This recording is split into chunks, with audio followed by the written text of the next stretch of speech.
Namun di sekolah ketika Genta dan teman-temannya sedang belajar, muncul seorang berbaju merah. Sebut saja pria merah dari jendela kelas.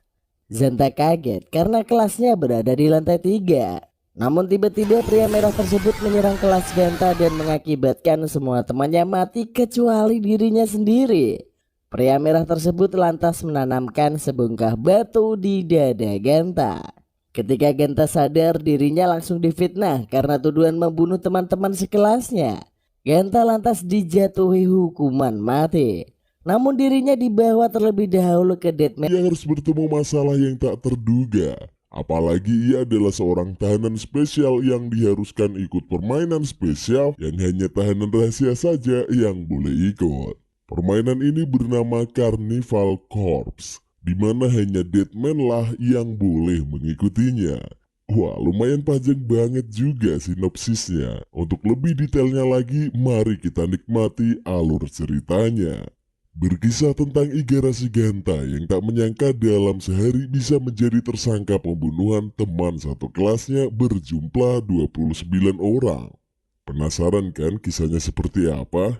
Langsung saja Mimin mulai ceritanya. Siswa yang ada di kelas di dalam sekolah.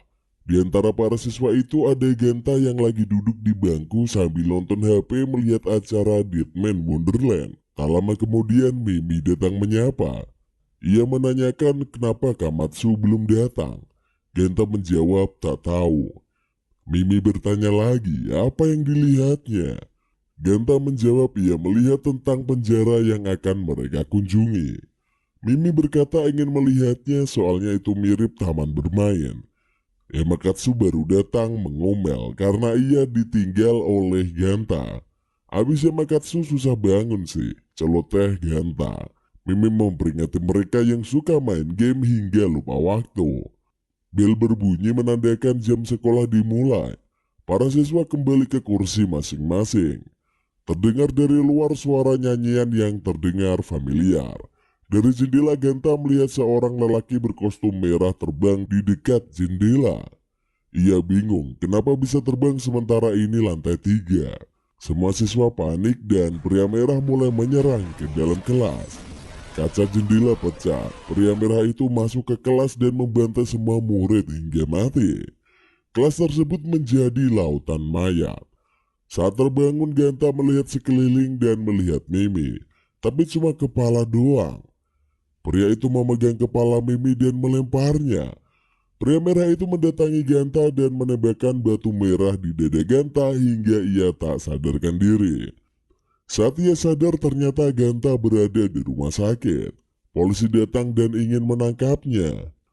Dengan tuduhan Genta telah membunuh siswa-siswi sebanyak 29 orang bertempat di SMP Nagano 4. Berita tentang anak SMP membunuh satu kelas telah beredar di media.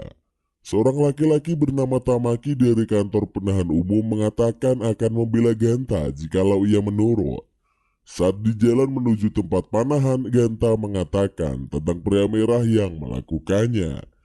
Dan ia telah ditembak di dadanya. Saat ia membuka dadanya, tak ada bekas tembak tersebut. Tamaki berkata karena syok maka Genta mengatakan hal yang aneh. Pada saat persidangan Genta divonis hukuman mati. Genta tak terima mendengarnya, ia menangis dan mengamuk.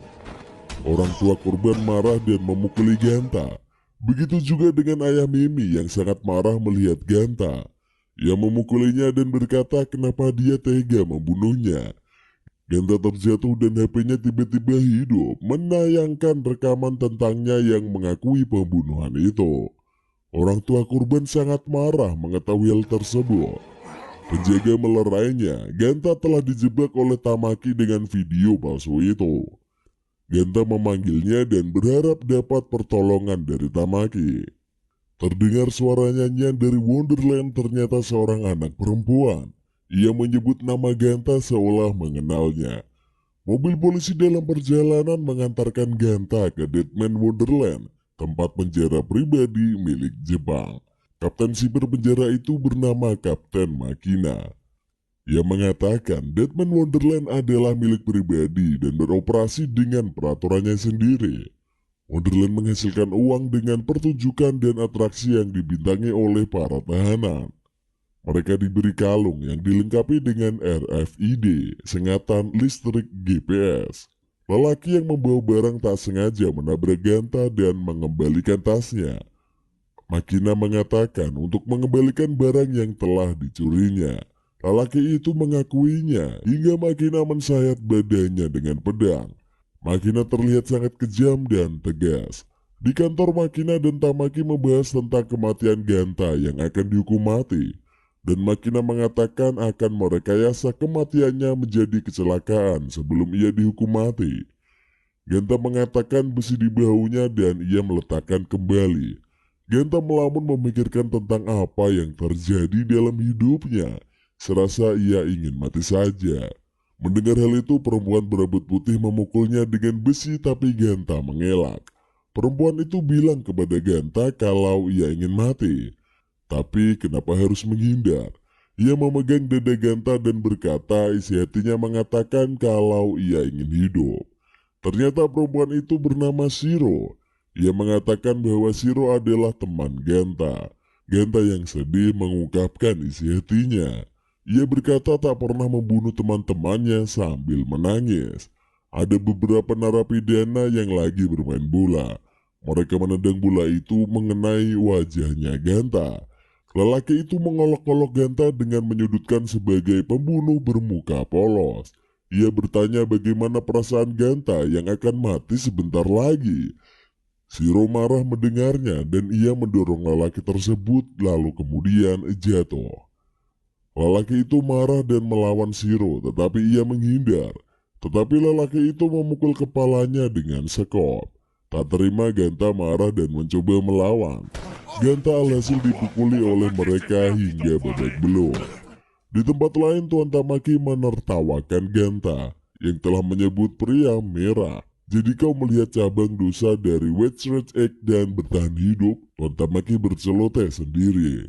Ia berkata ada dua jalan yang akan ditempuh, Ganta menderita dan mati atau menjadi mainan untuk Tamaki. Tower dekat penjara meledak dan puing-puingnya akan jatuh ke bawah.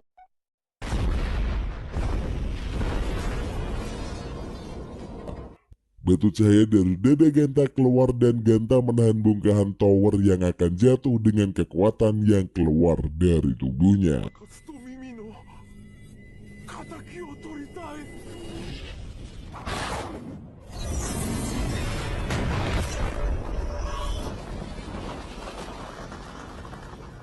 Lalu Shin berpindah pada narapidana yang mengancam tahanan pidana lain untuk dibunuh dengan alat tajam.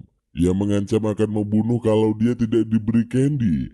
Kapten Makina datang untuk melihat kejadian. Ia berkata, tahan pria itu hingga lalai dan ia akan mati dalam waktu dekat. Ternyata tak beberapa lama ia pun mati. Karena kehabisan cash point tak bisa membeli candy. Semua narapidana di sana dapat bertahan hidup karena memiliki candy. Permen itu seperti wadah yang bisa memperpanjang nyawa. Kembali pada Ganta, ia selamat. Ia heran apa yang terjadi dengan dirinya. Shiro yang telah sadar mengajak Ganta untuk makan bersama lain kali. Ganta pun makan bersama dengannya. Kapten Makina memeriksa video kecelakaan tadi. Ia melihat Ganta mengeluarkan cahaya. Apa mungkin itu perbuatan dia? Pikir Makina. Ia teringat tentang rencana untuk memberi hukuman mati pada Ganta melalui sebuah kecelakaan yang tak terduga. Apabila rencana itu gagal maka biarlah itu kesuksesan yang sesungguhnya. Perkataan dari Tamaki. Makina merasa Tamaki telah banyak mengorbankan nyawa narapidana di sana demi kepentingannya. Ganta pergi ke ruangan kesehatan untuk berobat. Dokter mengatakan apakah Ganta telah memakan candy-nya untuk dosis pertama. Ganta yang tak mengetahui hal semacam itu bingung. Dokter itu mengatakan bahwa ia harus mendapatkan candy untuk dimakan. Lelaki yang menabrak Ganta saat membawa barang tergeletak di tempat tidur. Ia mengatakan mungkin terjatuh saat ditabrak olehnya. Tak lama datang Shiro muncul dari atas. Mereka mengira itu hantu. Ia mengajak Ganta main bersama. Kemudian ia mengajak Ganta untuk mengikuti dog race. Salah satu pertunjukan narapidana untuk menghibur para pengunjung Deadman Wonderland, yang menjelaskan bahwa setelah menang akan mendapatkan cash point. Apa kau sudah membaca buku peraturan? Tanya Yo. Cash point adalah mata uang yang digunakan tahanan Deadman Wonderland. Tanpa cash point